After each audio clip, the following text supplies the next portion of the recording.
Bom dia e sejam bem-vindos ao canal Histórias de Guerra que merecem ser contadas.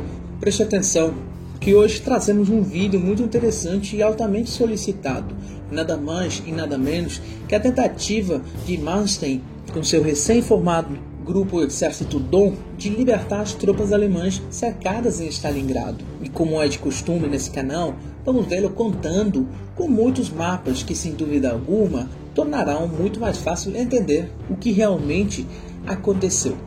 E aqui a batalha que vamos analisar a seguir, obviamente, está centrada na Batalha de Stalingrado. É o acontecimento da Segunda Guerra Mundial, que quase sempre é apontado como o início do fim para a Alemanha, mas vamos por partes.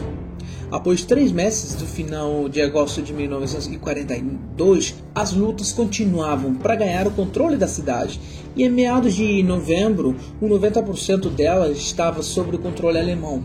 As contínuas lutas pelo controle da cidade haviam exaurido realmente a Wehrmacht, especificamente o 6º Exército Alemão, que estava encarregado de tal operação, e arrastou cerca de 60 mil vítimas na época.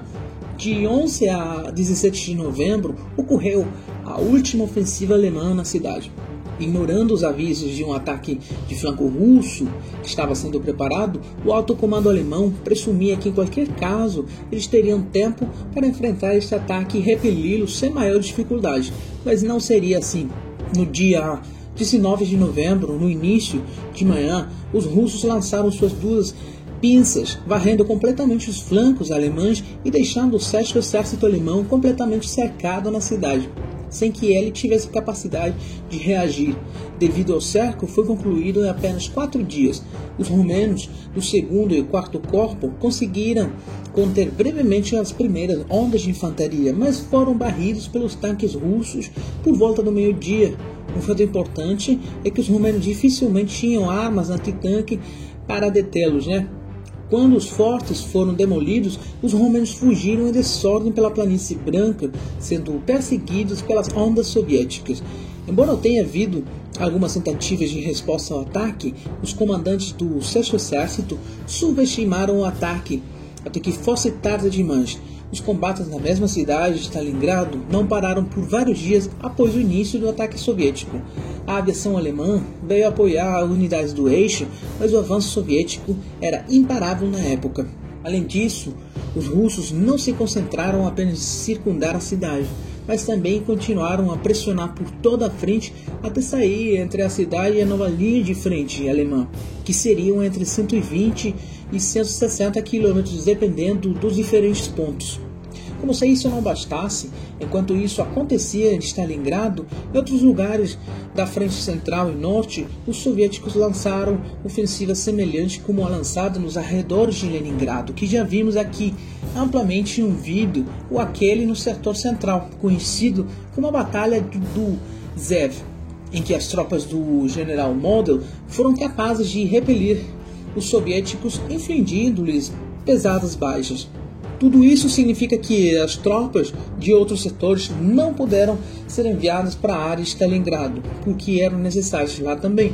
Em todo caso, e com grande esforço, no início de dezembro, estão concentradas cerca de 13 divisões que são comandadas por Manstein, para tentar chegar a Stalingrado e quebrar finalmente o cerco.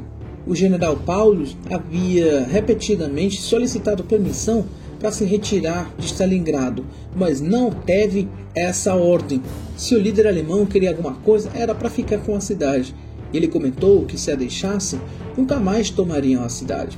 Além disso, havia sido prometido um suprimento aéreo de 500 toneladas de material por dia, que era impossível de cumprir, de modo que a sua situação começou a ficar deteriorada cada vez mais.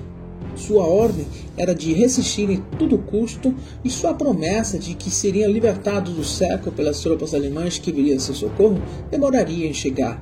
E foi assim que, em 12 de dezembro, a cerca de 150 km de distância, Manstein, com cerca de 60 mil homens e cerca de 300 tanques, iniciou a ofensiva na direção de Stalingrado. A resistência russa foi feroz, e de 12 a 20 de dezembro, os alemães mal conseguiram avançar cerca de 80 km, estando no dia 20 a 40 km da cidade. Isso foi feito com um grande custo em baixas para as tropas que já estavam esgotadas antes mesmo de iniciar a ofensiva. Desses 60 mil soldados e 300 tanques iniciais, apenas 25.070 tanques permaneceram. Como se isso não bastasse, os russos iniciaram novas ofensivas no flanco esquerdo alemão, no auge de Rostov, que mais uma vez varreu as tropas italianas e romanas que cobriam o flanco. A situação era tão dura que o líder da Alemanha teve que ligar pessoalmente para Mussolini para pedir-lhe que dissesse às suas tropas que parassem com a retirada. O risco agora era não apenas perder as tropas que estavam cercadas em Stalingrado, mas também as tropas de Manstein tentando libertá-las, e as tropas alemãs que estavam no Cáucaso seriam também cercadas. Diante dessa situação desesperadora, a única opção que restou foi que as tropas dentro de Stalingrado saíssem do cerco e se concentrassem numa nova ofensiva no centro de ambas forças. Mas isso tinha duas desvantagens. A primeira era que haviam recebido ordem explícita direta de não deixar a cidade, e isso significava deixá-la. E a segunda foi que as tropas sitiadas em Stalingrado precisaram de 5 a 6 dias para se preparar para essa ofensiva. A situação era dramática e não havia tempo para esperar. Além disso, a luta se intensificou e a pressão sobre o exército alemão do Cáucaso, flanco esquerdo, perto de Rostov, estava aumentando.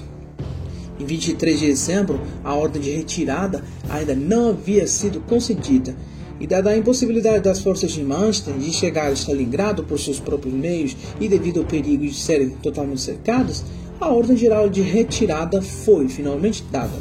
Ambos de seu grupo e das tropas que estavam mais ao sul, sua missão agora era de salvar tudo o que pudesse para reorganizar uma defesa o mais sólida possível a norte do Mar de Azov. Esse objetivo é alcançado com a famosa retirada de Manstein, que acaba infligindo uma grande derrota aos soviéticos em Kharkov e consolidando uma posição defensiva aceitável. Enquanto isso, as tropas de Stalingrado estão irremediavelmente abandonadas à própria sorte, e a ordem que recebe é resistir, a fim de concentrar o maior número de tropas russas ao seu redor e liberar pressão sobre as unidades alemãs que estão se retirando. Essas tropas conseguem resistir até o 2 de fevereiro de 1943, quando finalmente se renderam. Havia 91 mil soldados que ainda estavam vivos naquela cidade, dos quais 86 mil morreriam em cativeiro soviético. Voltando finalmente para a Alemanha, apenas 5 mil. Nessa campanha, os alemães sofreram cerca de 350 mil baixas entre mortos, feridos e prisioneiros, além de outros 400 mil entre soldados romenos, húngaros e italianos, que também causariam vítimas. O golpe foi devastador. Os russos, por sua vez, sofreram cerca de 1,5 milhão de baixas, mas logo conseguiram se recuperar, ao contrário dos alemães. Bem, o vídeo chega até aqui. Espero que vocês tenham gostado. Se vocês ainda não são membros do canal, eu convido vocês a se inscreverem e compartilhem. Muito obrigado. Até uma nova edição.